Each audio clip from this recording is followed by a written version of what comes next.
truth will bring true freedom for you and me. Truth arrives in transparency. Not even death will take my truth away from me. Prophecies broadcasting people power, my mother spirit power balance, freedom of soul and global freedom, and peace within and global peace, and leadership excellence. I want everyone to be the rose leaves, independent within themselves and interdependent with others. We must adhere to our commitment to ourselves in these trying times. Each and every person counts. My friends, we went through a tragic event of September 11, 2001. Precious souls, precious bodies, we lost, but I believe even though bodies may die in vain, that the spirits always remain. And their mission is to bring us into awareness and to awaken us to not only a higher power, but also a higher self, higher communities, more advanced communities, where we can delete war and violence, patterns of fanaticism, chauvinism, martyrship for God, killing for God, honor killing, and chauvinism and bullyism, so that the scientist Messiah does not get silenced and censored and defamed, conspiracy against her, nor a very small child in a village. For children to be born knowing by their parents that they will have equal right and dignity, their bodies will be fed, they will be given the knowledge, and they will be raised as citizens of the world, respected anywhere they go, have a common language, not only having English as their common language, but also having access to that of our global community, of the best, so that they would not be strangers when they come to visit, nor intruders, and nor predators. Because when they come and they're different, and they feel they're less, that's when they become a danger to those who have been more privileged. We have money to feed everyone. Not just us, not America. The world has money to feed everyone. But the world has not had the knowledge. And I have brought that knowledge. بعد از قرن خواندن افسانه های هور و اهریمن و آنگه بازگشتن تا به اهریمن پناه آوردن و بار دیگر مردن چه آسان است.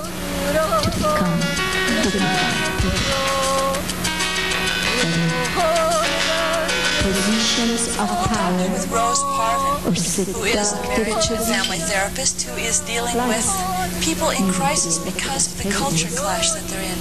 There was an article recently in the LA Times about a young Yemen girl who was murdered supposedly by her brother. We don't know that for sure yet, but apparently because she was caught in this bind of trying to live the American ideal and growing up here in the States, and also the fact that the family wanted to retain tradition. How do you begin to deal with these families? We must raise ourselves first. To be who we are is the most significant Iranian families, all immigrants in general, are really dealing with that issue of coming from a culture to another culture and going through adjustment this year in New York. And basically, the most significant thing that happens with the families is that they lose the roles and rules, traditional rules that they've had, and they don't work anymore for them. Especially women women are more international, they have more international talents. They come in to another culture, they get adjusted fast, and then the power becomes imbalanced, and the traditional rules don't work anymore. There's a stage of graduation in individuals, mind, philosophy, and psychology. It creates power struggle because everyone becomes aware of their power, but they use it against each other. The adolescent becomes aware of their new democratic and liberal rights, and they come into the family and they struggle, and that's something that needs to be changed. I am referred by the court many times, especially lately, for the Iranian culture, even Americans, because their system has changed since the women's liberation and social economic change. There is power struggle instead of... well, for example, what kind of court case that you be called in now? Is that where there's violence within the family, or what's happening that they call you to testify? Just recently, in fact, the day before yesterday, I was in court. One of the reasons is child abuse thing, because, for example, Iranian culture, there's a lot of, it's very patriarchal, and it's very domineering, and there are very traditional rules, and parents really rule the house. And what is happening is that in this culture, what they do and they can get away with, and it's very natural for them, is called child abuse here. And it's basically a lack of adjustment to the culture here. How will you deal with the family? What was the court's decision? When you're called in to say that indeed the problem that remains here is a cultural conflict. It's not strictly something that fits into the normal American scheme of law. What do they expect from you? They want me as a witness, expert witness, to assess what it is that's really happening in court within this family. Is the family basically dysfunctional, or is it just a cultural change and marital adjustment?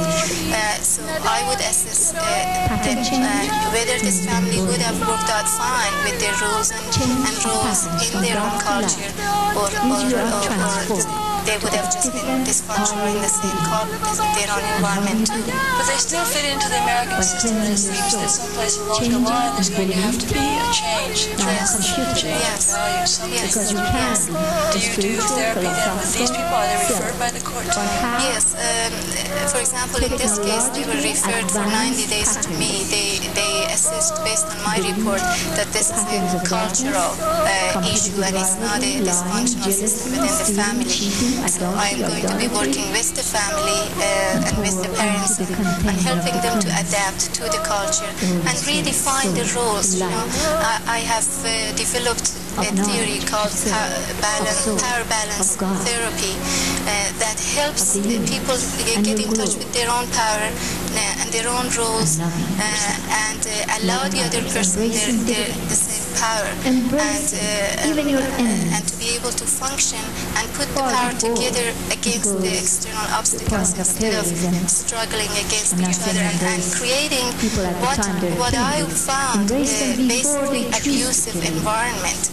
Not abuse from parents or children, just abuse from all sides, because there's a struggle. The end just does not justify the means. The means is the end. Every moment of your life, you must be the best you can be, and constantly learning how to be. And that is how we can create a new creation, new civility. I mean, that the power issues here could as easily be the struggle that we choose our representatives as our leaders, because we are leaders, and the miracle within. You're absolutely right. A part of my theory and assumption is that all relationships are cross-cultural.